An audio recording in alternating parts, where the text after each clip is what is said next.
My name is Michelle Carter, and Christmas Eve was supposed to be the last night I ever slept as a single woman. My apartment was alive with laughter and music. Christmas lights blinked softly along the walls while my bridesmaids, my closest friends, moved around the living room in matching pajamas, sipping hot chocolate and arguing over playlists for the morning. Suitcases were stacked by the door. Curling irons warmed on the counter. Everything felt right. My wedding dress hung proudly on the closet door, glowing under the soft light like a promise waiting to be kept. Tomorrow I was supposed to marry David Hill. Everyone loved David. My friends teased me about how lucky I was. My mother called him a blessing. He was charming, confident, and always knew the right words to say. I believed him when he promised me forever. I believed God had chosen him for me. My phone vibrated on the kitchen counter. I smiled instinctively. It had to be David. But when I looked down, my smile faded. It was a text. Michelle, I can't go through with this wedding. I'm sorry.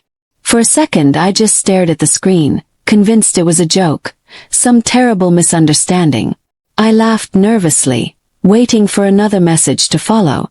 Nothing came. Called him. Once. Over and over. Straight to voicemail every time. The room around me slowly fell silent. Michelle, one of my bridesmaids asked, her voice suddenly cautious. I couldn't speak. My hands started shaking as the truth pressed into my chest. I grabbed my coat and rushed outside, ignoring my friends calling my name, and drove through the cold Atlanta night toward David's house. When I arrived, the driveway was empty. The lights were off. The house felt hollow, like he'd erased himself. I sat in my car, tears streaming down my face as church bells rang in the distance, announcing Christmas Eve service. Inside my apartment, my bridesmaids were still waiting. The wedding dress was still hanging. The vows were still written. But the man I was supposed to marry was gone. And I had no idea that by morning, he wouldn't just be absent. He would belong to someone far closer than a stranger.